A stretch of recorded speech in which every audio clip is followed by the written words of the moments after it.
ये कहानी माइकल की है, जिसकी एक्सीडेंट में दोनों टांगे चली जाती हैं, जिसके बाद उसकी पत्नी उससे चीट करने लगती है, लेकिन उसे पता चल जाता है। फिर वो उससे बदला लेता है। उसका रिवेंज बहुत ही खतरनाक है। इसकी एंडिंग आप गेस नहीं कर पाओगे। ये माइकल है जो हॉस्पिटल की वैन चलाता है। वो काम से वापस आता है। उससे शक है कि उसकी पत्नी उसे चीट कर रही है, इसलिए वो उस पर नजर रखता है। उसकी पत्नी के नंबर पर कॉल आती है। माइकल उसे अटेंड करने का बोलता है, लेकिन वो बताती है ये इतनी जरूरी नहीं है। बदले में वो उसे बोलती है कि तुम्हें डॉक्टर को चेकअप करवाना चाहिए। यहाँ हमें पता चलता है कि माइकल को फर्टिलिटी प्रॉब्लम है। वो लीजा को सेटिस्फाई नहीं कर पा रहा। अगले दिन वो काम पर जाता है। उन्हें एक पेशेंट को हॉस्पिटल ले जाना होता है, लेकिन रास्ते में एम्बुलेंस का एक्सीडेंट हो जाता है, जिस एक्सीडेंट में माइकल की दोनों टांगे काम करना छोड़ देती हैं। वो पैरालाइज हो जाता है। लीजा उसे खाना बना के देती है, मेडिसिन देती है और फिर उसे कॉल आती है। वो बहाना लगाकर चली जाती है। माइकल जिसे शक था, अब उसे कंफर्म हो गया कि उसकी बीवी उसे चीट कर रही है। अगले दिन वो ट्यूटोरियल देखता है कि कैसे किसी के मोबाइल को हैक किया जाए और उसके मैसेजेस और कॉल को देखा जा सके। फिर वो थेरेपी क्लास लेता है। फिर शाम को उसकी पत्नी के साथ एक आदमी आता है जो उसका कुलीग था, जो उस दिन वैन चला रहा था। इसका नाम स्टीव है, जो उसका हाल जानने आया था। लेकिन माइकल उस पर गुस्सा करता है कि ये सब तुम्हारी वजह से हुआ है। वो उसे जाने का बोलता है। फिर अगली रात जब माइकल की पत्नी दोबारा जाने लगती है, तो वो उससे आइसक्रीम लाने का बोलता है। इतने में उसे मौका मिल जाता है। वो उसके फोन में एक ऐप इंस्टॉल करता है। फिर वो आइसक्रीम लाकर देती है और माइकल को किस करके चली जाती है। माइकल लैपटॉप निकालता है और उसकी लोकेशन को ट्रेस करने लगता है। आज की रात माइकल सो नहीं पाया क्योंकि पड़ोसी का कुत्ता मुसलसल भौंक रहा था। वो अगली सुबह उसके पास जाता है। बूढ़ा आदमी बताता है कि वो अपनी पत्नी के साथ हॉस्पिटल था, जिस वजह से डॉग सारी रात भौंकता रहा। फिर वो अपनी फिजियोथेरेपी क्लास लेता है और रात को अपनी पत्नी को बताता है कि डॉक्टर ने बोला है कि तुम अच्छी प्रैक्टिस कर रहे हो और जल्दी चलना शुरू कर दोगे। लेकिन ऐसा लग रहा था कि उसकी बीवी को उसकी बातों में इंटरेस्ट नहीं है। माइकल अभी भी कोशिश कर रहा था कि उनका रिश्ता बच जाए, लेकिन उसकी पत्नी बताती है कि उसे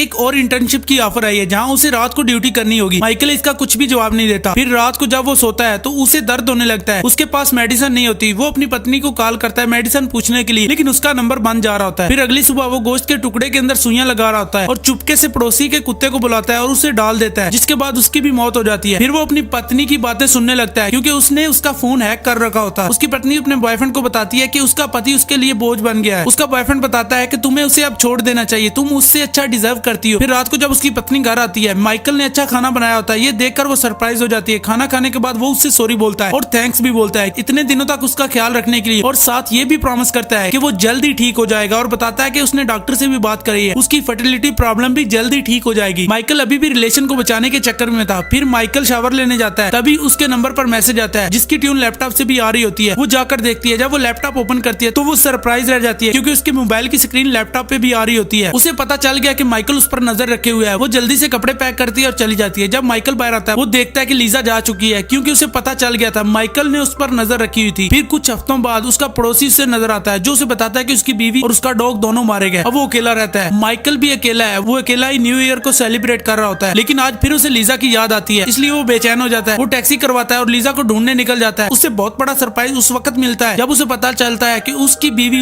उसके कुलीग को ही डेट कर रही थी, जो उस दिन गाड़ी चला रहा था जिसमें उसका एक्सीडेंट हुआ और उसकी टांगे चली गई। इसलिए अब वो ठान लेता है कि वो इनसे बदला लेगा। वो उसका पीछा करता है। उसे पता चलता है कि वो खिलौने वाली शॉप में गए। इसका मतलब ये है कि उसकी बीवी प्रेग्नेंट है। उसे लगता है ये उसी का बच्चा है। फिर वो फार्मेसी में जाता है और कुछ मेडिसिन लेता है और अगले दिन वो लीजा का पीछा करता है, जो पहले तो उसकी बात नहीं सुनती, लेकिन फिर माइकल उसे समझाता है कि वो आखिरी दफा गुड बाय करने आया है क्योंकि वो ये सिटी छोड़ के जा रहा है। वो उसे घर ले आता है। वो कहती है कि मैं अंदर नहीं जाऊंगी, तुम अपना सामान उठा लाओ, मैं यहीं से तुम्हें बाय बोलूंगी। लेकिन माइकल उसे समझाता है मेरा सामान पैक है, वो उठाने में मेरे साथ चलो। वो जैसे ही अंदर जाती है, वो बोलता है कि मैं तुम्हारे लिए चाय बनाता हूँ, लेकिन वो मना कर देती है। फिर माइकल बोलता है बताओ तुम किसी और से प्यार करती हो। ये सवाल उसके लिए सरप्राइजिंग था। वो कुछ नहीं बोलती। फिर माइकल बोलता है कि चीजें रूम के अंदर पड़ी हुई हैं। वो जैसे ही अंदर जाती है, माइकल बेहोशी का इंजेक्शन उसे लगा देता है और जब उसकी आंख खुलती है तो वो देखती है माइकल ने उसे बेड के ऊपर बांधा होता है और उसके मुंह पर भी कपड़ा होता है। फिर वो रोमांटिक गाना प्ले करता है और दरवाजा बंद करके चला जाता है। फिर वो लीजा का फोन उठाता है और उसके बॉयफ्रेंड के वॉइस मैसेजेस सुनता है और फिर एक मैसेज टाइप करता है कि हमें ये बेबी नहीं चाहिए और दोबारा मैं मिलना भी नहीं चाहती, और फिर फोन को नदी के अंदर फेंक देता है। फिर वो घर आता है और उसे बोलने का मौका देता है। वो बताता है कि उस चीज से मिला जिसने बताया कि तुम प्रेग्नेंट हो, लेकिन वो चिल्लाने लगती है। माइकल फिर उसका मुंह बंद कर देता है और फिर उसे इंजेक्शन देता है और उसके साथ ही लेट जाता है। लेकिन तभी दरवाजे पर बेल होती है। बूढ़ा आदमी आता है जो बताता है तुम्हारे रूम से तेज म्यूजिक की आवाज आ रही है और किसी के चिल्लाने की भी आवाज आ रही है। वो माइकल से उसकी पत्नी के बारे में पूछता है, लेकिन वो बताता है काफी महीनों से वो उससे नहीं मिला। लेकिन बूढ़ा आदमी बताता है कि सुबह ही वो तुम्हारे साथ घर आई थी। लेकिन माइकल बताता है कि वो अपनी चीजें लेने आई थी और लेकर चली गई। फिर स्टीव को दिखाया जाता है जो माइकल का वेट कर रहा था। वो उससे मिलता है और लीजा के बारे में पूछता है और साथ ये भी बताता है कि उन दोनों का रिलेशन था, लेकिन माइकल बोलता है मुझे उसका कोई पता नहीं कि वो कहाँ गई। फिर वो घर आता है और लीजा को खोल देता है। लीजा फील करती है कि उसकी टांगे काम नहीं कर रही। वो बताता है कि परेशानी वाली बात नहीं है, अब तुम मेरी तरह हो गई हो। वो खुद को मूव करने की कोशिश कर रही थी, लेकिन उसकी टांगे हरकत नहीं कर रही थी। माइकल ये देखकर एंजॉय कर रहा था। फिर उसे स्टीव का मैसेज आता है जो उसे धमकियां दे रहा था कि अगर तुमने सच नहीं बताया तो वो पुलिस को बुला लेगा, लेकिन फिर भी माइकल कोई जवाब नहीं देता। जब वो बैठे डिनर कर रहे होते तो लीजा को मौका मिल जाता है, वो उसके सर पे वार करती है और वहां से भागने लगती है, लेकिन उसकी टांगे काम नहीं कर रही थी, वो इतना दूर जा नहीं सकी। माइकल फिर से उसे इंजेक्शन लगाता है और दोबारा से उसे पकड़ लेता है। आवाजें सुन के पड़ोसी दोबारा आ जाता है, वो बोलता है कि मैं पुलिस को बुलाने वाला हूँ। माइकल उसे कहता है अगर तुम्हें शक है तो खुद अंदर आकर देख लो। बूढ़ा आदमी जैसे ही अंदर आता है वो लीजा को गिरा हुआ पाता है, इतने में माइकल उसे भी इंजेक्शन लगा देता है। फिर वो किसी आदमी को कॉल करता है और कुछ ही मिनटों में वहाँ एक आदमी आ जाता है। माइकल उसे पैसे देता है और घर की सफाई करने का बोलता है। फिर कुछ समय बाद वहाँ पुलिस आती है, क्योंकि स्टीव ने पुलिस को भेजा था। उसे माइकल पर शक था, वो माइकल से पूछताछ करते हैं। माइकल बताता है काफी हफ्ते हो गए हैं, उसने लीजा को देखा था, वो अपने बॉयफ्रेंड के साथ थी। पुलिस वाला पूछता है आखिरी दफा तुमने उसे कब देखा? वो बताता है 2 हफ्ते पहले, और अभी मुझे पता नहीं वो कहाँ है। पुलिस वाले चले जाते हैं। फिर वो चाबियां उठाता है लीजा के बैग से, ये स्टीव के घर की चाबियां थी। वो उसके घर जाता है और जाते ही उस पर हमला कर देता है, वो उसे जख्मी कर देता है और फिर उसके मुंह के अंदर कोई लिक्विड डालता है जिससे उसकी मौत हो जाती है। वो बताता है कि मैं लीजा का भी ख्याल रखूंगा और आने वाले बच्चे का भी। वो वहाँ से बच्चे का झूला लेता है और फिर लीजा को उठाता है और बोलता है कि तुम अगर ऐसे लेटी रही तो बच्चे पर बुरा असर पड़ेगा, इसलिए वो उसे बाहर ले आता है। वो मिलकर डिनर करते हैं। फिर वो लीजा को प्रपोज करता है। लीजा को मजबूरन हाँ करनी पड़ती है। लीजा वॉशरूम में जाती है, वो दरवाजा बंद करने को बोलती है। फिर लीजा नेल कटर निकालती है और छुपा लेती है। रात को जब वो सोने लगती है तो माइकल को पता चलता है उसकी तबीयत खराब है, वो उसके लिए मेडिसिन लेने जाता है। इतने में लीजा नेल कटर से खुद को आजाद कर लेती है। फिर वो रूम से बाहर आती है और वहाँ से भागने लगती है, लेकिन तभी सामने लिफ्ट खुलती है और माइकल सामने आ जाता है। वो बड़ी कोशिश करती है भागने की, लेकिन माइकल व्हील चेयर पर था, वो उसे पकड़ लेता है। दोनों सीढ़ियों से नीचे गिर रहे होते हैं। माइकल उसे पकड़ने की कोशिश कर रहा होता है और बिल आकर उसे पकड़ लेता है, लेकिन लीजा एक किक मारती है जिससे माइकल सीढ़ियों से ही नीचे गिर जाता है। जिसके बाद हमें आखिरी सीन दिखाया जाता है जहाँ माइकल की अब पूरी बॉडी पैरालाइज हो चुकी है और लीजा बिल्कुल ठीक है, जो अब बोलती है कि अब वो बदला लेगी। इस मूवी का दूसरा पार्ट जैसे ही आएगा मैं अपलोड कर दूंगा। वैसे आप ये वीडियो किस कंट्री से देख रहे हैं?